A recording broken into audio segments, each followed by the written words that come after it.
ጤና ይስጥልን እንደምን አላችሁ የተወደዳችሁ የቀለም ቤተሰቦች ይህ ልዩ ቀለም ነው። ዛሬ አንድ ርዕሰ ጉዳይ መርጠን በቀለም እንነጋገራለን። ሶማሌላንድ እውን ሀገር አይደለችም? የመነጋገሪያ ርዕሰ ጉዳያችን ነው። ሶማሌላንድ እንግዲህ ከሰሞኑ በእስራኤል አማካኝነት ዓለም አቀፍ እውቅና አግኝታ የመገናኛ ብዙሃን መነጋገሪያ አጀንዳ ሆናለች። በዚህ ላይ እውነታዎች ምን ያሳያሉ? እውን እስራኤል እንደ ሀገር እውቅና ከመስጠቷ በፊት ሶማሌላንድ ሀገር ነች ወይስ አይደለችም? ሐቆቹ ምንን ያሳያሉ? ኢጋድ፣ የአፍሪካ ህብረትና ሌሎች ተቋማት ያወጧቸው መግለጫዎችስ ምን ያህል ተገቢ ናቸው? በዚህ ላይ ሰፋ ያለ ሐሳብ እናጋራቸዋለን። የእናንተንም መልከት አጋሩን። እንግዲህ ሶማሌላንድ ሀገር ነች ወይስ አይደለችም የሚለውን ለማየት በመጀመሪያ የአፍሪካ ህብረት የሀገርነት እውቅና ማግኘቷን ተከትሎ ተቃውሞውን ካሰማው አህጉራዊ ተቋም እንጀምር። የአፍሪካ ህብረት የሀገርነት እውቅና መመዘኛዎች አሉት። መመዘኛዎቹ መካከል አንደኛው በተለየ ቅኝ ግዛት ስር የነበረ ይላል። እንግዲህ ሶማሌላንድ በእንግሊዝ ቅኝ ግዛት ስር ነበረች። ዋናዋ ሶማሊያ ደግሞ በጣሊያን ቅኝ ግዛት ስር ነበረች። ስለዚህ በተለየ ቅኝ ግዛት ስር የነበረ የሚለውን መመዘኛ ሶማሌላንድ ታሟላለች ማለት ነው። የሚቀጥለው መመዘኛ ከቅኝ ግዛት ነፃ የወጣበትን ቀን በራሱ የሚያከብር ይላል።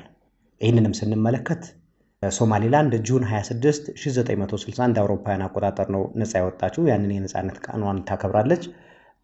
ሞቃዲሾ ደግሞ ነፃ የወጣችው ጁላይ 1 ማለትም ከ5 ቀናት በኋላ 1960 እንደ አውሮፓውያን አቆጣጠር ነው። ስለዚህ ሞቃዲሾና ሶማሌላንድ ወይም ዋናዋ ሶማሊያ እና ሶማሌላንድ የነፃነት ቀናቸውን የሚያከብሩት በተለያየ ቀን ነው ማለት ነው።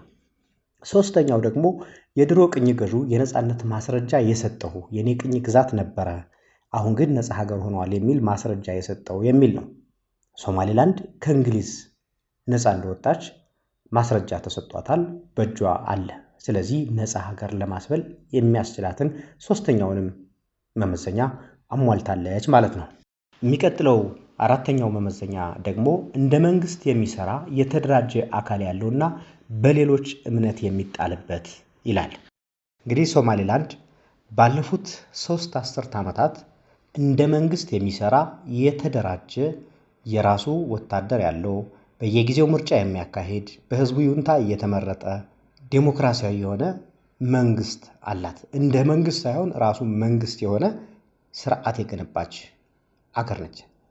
ስለዚህ አራተኛውንም መመዘኛ አሟልታለች ማለት ነው። ስለዚህ በአፍሪካ ህብረት መመዘኛ አንጻር አንድ ሀገር እንደ ሀገር እውቅና ሊሰጠው የሚገባውን 4 ነገሮች ሶማሌላንድ ታሟላለች ማለት ነው። ዓለም አቀፍ ተቋማትና ሀገራትስ ስለ ሶማሌላንድ ሀገርነት ምን ብለዋል የሚለውን እንመልከት። ሶማሌላንድ ከሜይ 18 1991 እንደ አውሮፓውያን አቆጣጠር ጀምሮ በራሷ ሉዓላዊ ሀገርነቷን አውጃለች። የደቡብ አፍሪካ የውጭ ጉዳይ መስሪያ ቤት እንደ አውሮፓውያን አቆጣጠር በ2003 እንዲህ የሚል መረጃ ወጥቶ ነበር። It is undeniable that Somaliland does indeed qualify for statehood and it is incumbent on the international community to recognize it. Any effort to deny or delay would not only put the international community at risk of ignoring the most stable region in the Horn, it would impose untold hardship upon the people of Somaliland due to the denial of foreign assistance that recognition entails. የሶማሌላንድን እውቅና መንፈግም ሆነ ማዘግየት በዓለም አቀፉ ማህበረሰብ ዘንድ የተረጋጋውን አካባቢ ወደ ትርምስ ሊከት የሚችል ነው። ስለዚህ እንደ ሀገር እውቅና መስጠቱ የተገባ ነው የሚል መግለጫ ወጥቶ ነበር። ቀጠለና የአፍሪካ ህብረት 2005 እንደ አውሮፓውያን አቆጣጠር ነው የእውነት አፈላላጊ ኮሚቴ አሰማራ፣ አጠና። ካጠና በኋላ ምን የሚል ምላሽ ነው ያገኘው? የሶማሌላንድን ጉዳይ የሶማሌላንድን የሀገርነት ጉዳይ በተለየ ሁኔታ ማየት ያስፈልጋል። እንዲያው የሶማሌላንድን እውቅና ብንሰጥ ሌሎች የአፍሪካ ሀገራትም እንዲበታተኑ በር ይከፍታል፣ የፓንዶራ ቦክስ ነው ብሎ ማለፉ ተገቢ አይደለም። ምክንያቱም ሶማሌላንድ ላይ የተለየ ነባራዊ ሁኔታ አለ የሚል ምክር ሐሳብ አስቀምጦ በተንጠልጠል አለፉ። እንደገና በ2006 ኢንተርናሽናል ክራይሲስ ግሩፕ የሚባል ቡድን አሁንም የራሱን ጥናት አደረገ። የሶማሌላንድ ዜጎች እውቅናን የህልውና ጉዳይ፣ የሉዓላዊነት ጉዳይ፣ የማንነት ጉዳይ አድርገው ያዩታል። የአፍሪካ ህብረት በወቅቱ ገለልተኛ የሆነ ቁርጠኛ አመራር ሊሰጥ ይገባዋል። በሰላማዊ መንገድ እንዲህ አይነት ችግሮችን የመፍታት ልምምድንም ሊያዳብርበት ይችላል። ስለዚህ እውቅና መስጠቱ የተሻለ ነው በሚል ክራይሲስ ግሩፕ ምክረ ሐሳብ አቅርቦ ነበር 2006 ላይ ማለት ነው በአውሮፓውያን። በመቀጠል የአፍሪካ ህብረት የእውነት አፈላላጊ በድጋሜ በ2008 እንደ አውሮፓውያን አቆጣጠር አሁንም ጥናት አደረገ። ጥናት አድርጎ ያገኘው ግኝት ግን ከመጀመሪያው ጋር የሚቃረን አይደለም። ከሶማሊያ ጋር አገር ሆኖ የመቀጠል ምንም አይነት ፍላጎት፣ ምንም አይነት ጭላንጭል ተስፋ የለም። ስለዚህ ተቋማዊ ግንባታ ላይ ትኩረት ያደረገ፣ መሰረተ ልማት ግንባታ ላይ ያደረገ፣ ሶማሌላንድ ወደፊት ጠንካራ ሀገር መሆን የምትችልበትን ስርዓት መደገፍ ላይ ማተኮሩ ይሻላል በሚል ምክረ ሐሳብ አለፈው። አሁንም አልወሰነም፣ በተንጠልጥልቶ ብሪን ትረስት ፋውንዴሽን ደግሞ እንደ አውሮፓውያን አቆጣጠር በ2011 ለሶማሌላንድ እውቅና ቢሰጥ ውጤቱ ምን ሊሆን እንደሚችል ሪፖርት አወጥቶ ነበር። ምን ይላል? ለሶማሌላንድ ሀገርነት እውቅና መስጠት ምንም አይነት ቀውስ በአካባቢው የማያመጣ፣ እንዲያውም የሰው ሕይወት ሳያስከፍል፣ ዋጋ ሳያስከፍል በቀላሉ የሚገነባ ሰላም ይወልዳል የሚል ሐሳብ አቀረበ። እንዲያውም ለሶማሌላንድ እውቅና መስጠቱ አፍሪካውያን በድንበር መጋጨታቸውን በሰላማዊ መንገድ መፍታት የሚችሉበት አዲስ መንገድ የሚያሳይ ነው ብሎ ነበር። ሶማሌላንድ እንደ ሀገር ባለፉት 35 ዓመታት ምን እያደረገች ነበር? እንዴት ነበር የኖረችው 35ቱን ዓመት የሚለውን እንየው። ሶማሌላንድ ከተለያዩ ሀገራት ጋር ግንኙነቷን ለማጠናከር ጽሕፈት ቤቶችን ከፍታ እየሰራች ነበር። እነዚህም ሀገራት ሀገር ነች ብለው ባይሉም እንደ ሀገር ቆጥረዋት ግን አብረዋት ሲሰሩ ቆይተዋል። ለምሳሌ አሜሪካ፣ ካናዳ፣ ዩናይትድ ኪንግደም፣ ፈረንሳይ፣ ኖርዌይ፣ ቤልጂየም፣ ኢትዮጵያ፣ ጅቡቲ፣ ጋና፣ ኬንያ፣ ደቡብ ሱዳን፣ ደቡብ አፍሪካ፣ የመን ጽሕፈት ቤቶች አሏት። የሶማሌላንድ ጽሕፈት ቤቶች አሏት። የሶማሌላንድ ፓስፖርት የያዙ መንገደኞች ወደ ደቡብ አፍሪካ፣ ኬንያ፣ ጅቡቲ፣ ኢትዮጵያ፣ ዩጋንዳ፣ ዩኬ፣ ስዊድን፣ አሜሪካ መሄድ ይችላሉ። ስለዚህ ያተመችውን ፓስፖርት የተቀበሉ ሀገራት እንደ ሀገር ቆጥረዋታል ማለት ነው። ሌላው የአፍሪካ ህብረት የአባልነት ጥያቄዋን ባይቀበልም ውድቅ ግን አላደረገው። የአፍሪካ ህብረት አባል እንድትሆን ለአፍሪካ ህብረት አባል እንድትሆን ጥያቄ አቅርባለች። ጥያቄዋን አልተቀበለም፣ ነገር ግን ውድቅ አላደረገም። ይሄ ማለት ምን ማለት ነው? እንደ ሀገር እውቅና የሚሰጥሽ አካል ሲገኝ አባልነቱን ልቀበል እችላለሁ እንደማለት ነው። አሁን ከሰሞኑ እስራኤል እውቅና ስትሰጥ ቀድሞ ለማውገዝ ለምን እንደሮጠ ከሶማሌው ፕሬዝዳንትም ቀድሞ ከሐሰን ሼክ መሐመድ ቀድሞ ህብረቱ ለምን ማውገዝ እንደፈለገ ግልጽ አይደለም። እንደ አውሮፓውያን አቆጣጠር በ2010 የአፍሪካ ህብረት የጸጥታና ደህንነት ምክር ቤት የኮሚሽኑ ሊቀመንበር ከሶማሌላንድ ጋር እንዲመካከር አቅጣጫ አስቀምጧል። ከዋናው ሶማሊያ ጋር አይደለም፣ ከሶማሌላንድ ጋር እንዲመካከር አቅጣጫ አስቀምጧል። ሌላው የተባበሩት መንግስታት ልዩ ልዩ ተቋማት 22 የሚደርሱ ተቋማት በሶማሌላንድ ጽሕፈት ቤት አላቸው። ዩኤንዲፒ አለው፣ ዩኤንኤፍፒ አለው፣ ዩኤንኤዲስ አለው፣ ዩኤንኤችሲአር አለው፣ ዩኒሴፍ፣ ደብሊውኤችኦ፣ ደብሊውኤፍፒ እነዚህ ተቋማት በሶማሌላንድ ጽሕፈት ቤት አላቸው። እንግዲህ ተቋማቱ በሀገራት ነው ጽሕፈት ቤት የሚኖራቸው። ሶማሌላንድ የሶማሊያ አካል ነች ብሎ ቢያምን ኖሮ ሞቃዲሾ ላይ ነው ጽሕፈት ቤት ሊኖር የሚችለው። ነገር ግን በሶማሌላንድ ጽሕፈት ቤት አለው። እንደ አውሮፓውያን አቆጣጠር በ2011 የነበሩት ማህቡብ ሟሊም የሚባሉ የኢጋድ ዋና ጸሐፊ ሶማሌላንድን ጎብኝተው ከፕሬዝዳንቱ ጋር ተወያይተዋል። ይህም እንደ ሀገር ቆጥሮ ኢጋድ ያናግራት እንደነበረ ማሳያ ነው። የአውሮፓ ህብረት እንደ አውሮፓውያን አቆጣጠር በ2007 ወደ ሶማሌላንድ ውጭ ጉዳይ ሚኒስትር ልኡካንን በመላክ በቀጣይ ትብብሮች ዙሪያ መክሯል። እንግዲህ የአውሮፓ ህብረት የውጭ ጉዳይ ሚኒስቴር ልኡካንን ልኮ ከሶማሌላንድ ጋር ቀጣይ በሚኖሩ ትብብሮች ዙሪያ ውይይት አደረገ ማለት ሶማሌላንድ ሀገር እንድትሆን እውቅና የመስጠት ዝንባሌ አለ ማለት ነው። የህብረቱ ልኡክም ሲመለስ የአውሮፓ ህብረት አባላት ለሶማሌላንድ እንደ ሀገር ዲፕሎማሲያዊ እውቅና እንዲሰጡ አሳስቦ ነበር።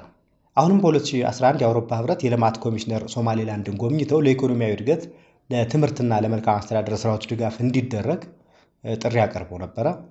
የልማት ኮሚሽነሩ ሶማሌላንድ በቀጠናው በሰላም ግንባታ መረጋጋትና መልካም አስተዳደር ምሳሌ መሆኗንም መስክረው ነበር። እንግዲህ ሶማሌላንድ በዲሞክራሲያዊ ምርጫ የሚለወጥ የመንግስት ስርዓት ነው ያላት። ባለፈው ዓመትም እንዲሁ ምርጫ አካሄዳ አዲስ ፕሬዝዳንት ወደ ስልጣን ማምጣቷ የሚታወቅ ነው። የሶማሌ ፕሬዝዳንት ሸሪፍ ሼክ አህመድ ከሶማሌላንድ አቻቸው አህመድ ሲላሊዮ ጋር በዱባይ በ2012 እንደ አውሮፓውያን አቆጣጠር ተወያይተው ነበር። ራሷ ሶማሊያ ፕሬዝዳንቷን ልካ ከሶማሌላንድ ፕሬዝዳንት ጋር ዱባይ ላይ ተወያይታለች። በዱባይ ውይይታቸው ደግሞ በሶማሊያና በሶማሌላንድ መካከል የሁለትዮሽ ውይይት የማጠናከር የዱባይ ስምምነት ተፈርሟል። ስለዚህ ስምምነቱን የፈረመችው ሶማሊያ ሶማሌላንድን እንደ ሀገር ተቀብላታለች ማለት ነው። በስምምነቱ መሰረትም የሶማሌላንድ ፓርላማ ከሞቃዲሾ ጋር ላለመነጋገር ጥሎት የነበረውን እገዳ አንስቷል። እንደ ጎረቤት ሀገር መነጋገር እንችላለን ወደሚል ሐሳቡን ቀይሯል ማለት ነው። የዱባይ ስምምነት ቀጣይ ውይይት 2013 ላይ በቱርክ አንካራ ተካሂዷል። የሶማሌላንዱ መሪ ለውይይቱ ሲገቡም በቀይ ምንጣፍ ለፕሬዝዳንት የሚገባው አቀባበል ተደርጎላቸዋል። ለሶማሊያ ፕሬዝዳንት የተደረገው አቀባበል ለሶማሌላንዱም ፕሬዝዳንት ተደርጓል። ይህ የሚያሳየው በቱርክ በኩል የሶማሊያንና የሶማሌላንድ መሪዎችን እኩል የማየት ሁለቱንም እንደ ሀገር እውቅና የመስጠት ሁኔታ መኖሩን ነው። በአንካራ ሁለቱ ሀገራት በቴክኒካል ቡድኖች ደረጃ ተወያይተው በሀርጌሳ የአየር ትራፊክን ስለመቆጣጠርና ገቢውን በፍትሃዊነት ስለመከፋፈል ተስማምተዋል። በቅርቡ እንግዲህ ባለፉት 2 ዓመታት ከአየር ትራፊክ ጋር በተያያዘ የተፈጠረውን ውዝግብ የምታስታውሱት ነው። ከዚህ ስምምነት ጋር የተያያዙ ውዝግቦች ተፈጥረው ነበረ። ለምን ሶማሌላንድ ከኢትዮጵያ ጋር የባህር በር መግባቢያ ስምምነት ማድረጓን ተከትሎ በሶማሊያ በኩል በተነሳ ቅራኔ ከአየር ትራፊክ ገቢ ጋር በተያያዘም ችግሮች ተፈጥረው የአየር ክልልን የመዝጋት ሁኔታዎች ነበሩ። አሁን ሶማሌላንድ የራሷን የአየር ክልል መቆጣጠር የምትችልበትን ስርዓት ገንብታ እየሰራች ነው። እንዲያውም የሶማሊያ ፓስፖርት የያዙ መንገደኞች ወደ ሶማሌላንድ እንዳይበሩ ክልክላ ማድረጓም የሚታወስ ነው። ጅቡቲ በ2010 የሶማሌላንድን ፕሬዝዳንት ልክ እንደ ሉዓላዊ ሀገር መሪ በቀይ ምንጣፍ ተቀብላለች። ከሰሞኑ እስራኤል እውቅና ስትሰጥ ግን እየየው ብላለች። ይሄ ደግሞ ከጀርባ ከግብፅ ጋር የተጎነጎነ ሴራ ኢትዮጵያ ወደ ባህር በር እንዳትወጣ የመከላከል ስራው አካል ካልሆነ በስተቀር ራሷ በ2010 እንደ ሀገር መሪ የሶማሌላንድን መሪ እየተቀበለች ለእውቅና ገፋፍታ ያሳደገቻትን ሀገር እውቅና ስታገኝ መቃወሟ ተገቢ ያልሆነ መሆኑን ያሳየናል። በ2012 ጅቡቲና ሶማሌላንድ ዲፕሎማሲያዊ፣ ኢኮኖሚያዊና የደህንነት ግንኙነታቸውን ለማጠናከር ስምምነት ተፈራርመዋል። በጅቡቲ የሶማሌላንድ ቅርንጫፍ ጽሕፈት ቤት ተከፍቷል። ይሄም ግንኙነታቸው እንደ ሀገር መሆኑን የሚያሳይ ነው። ደቡብ አፍሪካ ደግሞ በሶማሌላንድ የተካሄዱ 4 ዙር ፕሬዝዳንታዊ ምርጫዎችን ታዝባለች። የባለፈውን ምርጫ መታዘብ አለመታዘቧን መረጃ የለንም። ነገር ግን ከዛ በፊት የተካሄዱ 4 ዙር ምርጫዎችን ደቡብ አፍሪካ በሚገባ ታዝባለች። አሜሪካ 2008 ላይ በምክትል የውጭ ጉዳይ ኃላፊዋ ሶማሌላንድን ጎብኝታለች።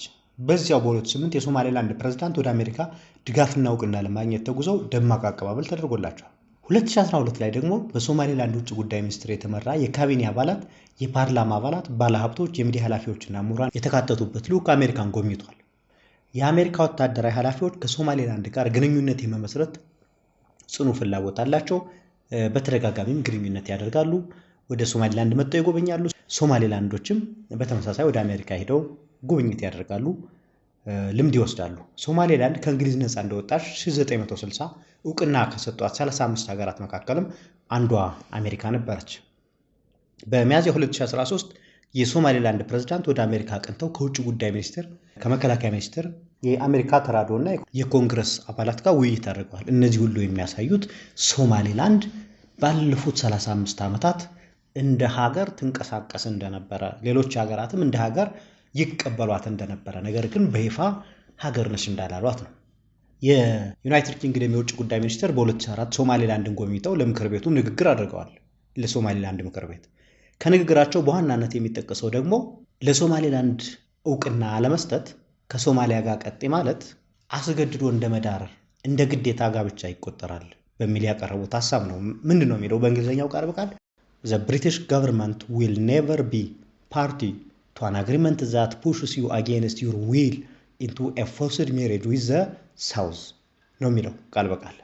የእንግሊዝ መንግስት ተገዳችሁ ከደቡባዊው ሶማሌ ጋር በጋራ እንድትኖሩ ጋብቻ እንድትፈጽሙ ከሚያስገድዱት ወገን አይደለም ነው ያሉት። በ2006 ደግሞ በዌልስ በነበረ ንግሳዊ ስርዓት ላይ ሶማሌላንድ እንደ ሀገር ተጋብዛ ነበር ተገኝታለች። በ2008 የጋራ ብልጽግና ሀገራት የፓርላማ አባላት ጉባኤ ላይ እንድትሳተፍም ለሶማሌላንድ ግብዣ ቀርቧል። ቀደም ሲል እንዳነሳሁት ሶማሌላንድ የእንግሊዝ ቅኝ ግዛት ነበረች። ስለዚህ የጋራ ብልጽግና ሀገራት በሚል የተደራጁ ቀድሞ የእንግሊዝ ቅኝ ግዛቶች ባደረጉት መድረክ ላይ ተሳትፋለች ማለት ነው።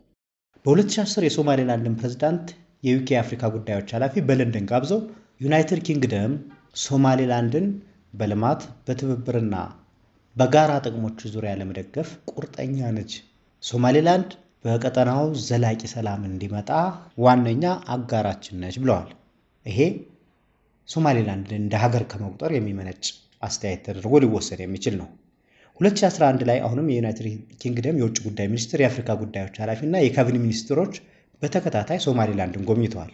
በ2012 ደግሞ የሶማሌላንድ ፕሬዝዳንት ሲላኒዮ በሶማሊያ ኮንፈረንስ ላይ ለመሳተፍ ዩኬ ሲሄዱ በሀገር መሪ ደረጃ ነው አቀባበል የተደረገላቸው። ሶማሌላንድ በ1960 ነጻ ስትወጣ አስቀድመው እውቅና ከሰጡ ሀገራትም ዩኬ ተጠቃሿ ነች። ፈረንሳይ በ2008 ሶማሌላንድ በፓሪስ ጉዳይ አስፈጻሚ ጽሕፈት ቤት እንድትከፍት አድርጋለች። ጅቡቲ ከሚገኘው የፈረንሳይ ኤምባሲ በየጊዜው ዲፕሎማቶችን ወደ ሀርጌሳ ትልካለች። በባህል ትስስር ለመፍጠርም ትጥራለች። ለሶማሌላንድ በ1960 ከእንግሊዝ ቅኝ ግዛት ነፃነት ስታገኝ እንደ ሀገር እውቅና ከሰጡ 35 ሀገራት አንዷ ፈረንሳይ ነች። ሌላዋን ልናነሳት የምንችል ሀገር ስዊድን ነች። ከአውሮፓ ከየካቲት 2007 ጀምሮ ሶማሌላንድን እንደ ራስ አስተዳደር እውቅና ሰጥታለች።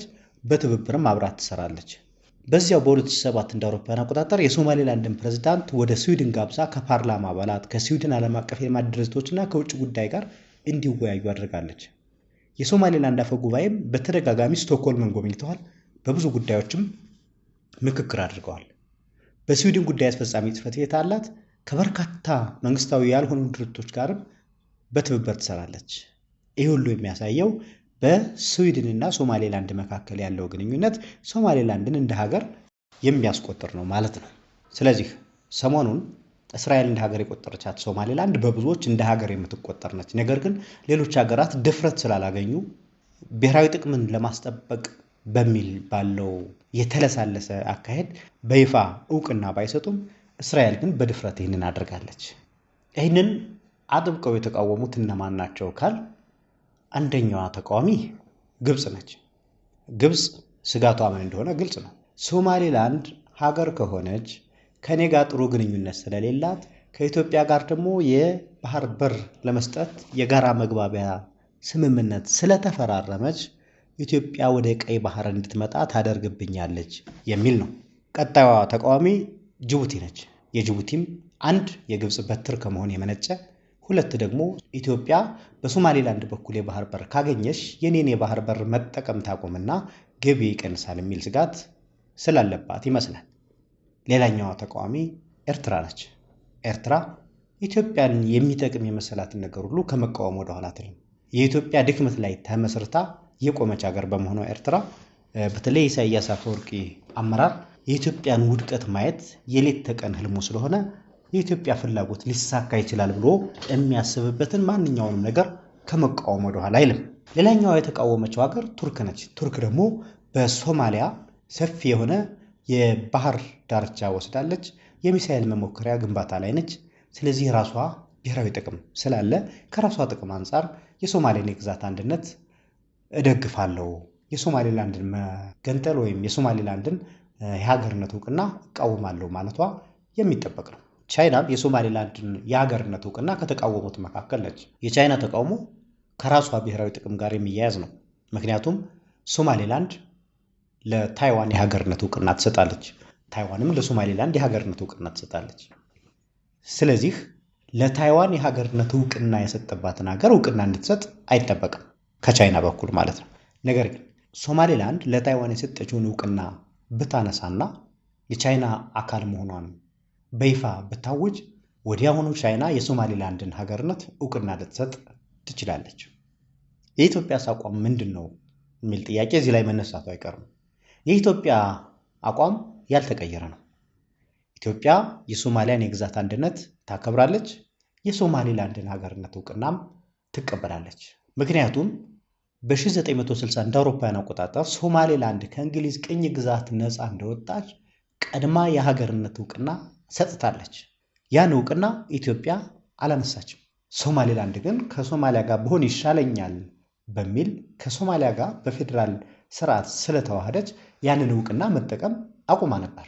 አሁንስ ነፃነቴን አውጃለሁ ሀገር ነኝ ካለች ኢትዮጵያ መጀመሪያውንም ዕውቅናውን ስላላነሳች ያንን ዕውቅና ማስቀጠል ትችላለች ማለት ነው። ስለዚህ ኢትዮጵያ እንደ አዲስ ለሶማሌላንድ ሀገርነት ዕውቅና የመስጠት ግዴታ ውስጥ አትገባም ማለት ነው። የተወዳችሁ የቀለም ቤተሰቦች የዛሬ ልዩ ቀለም ይኸው ነው። በሌላ ርዕሰ ጉዳይ በሌላ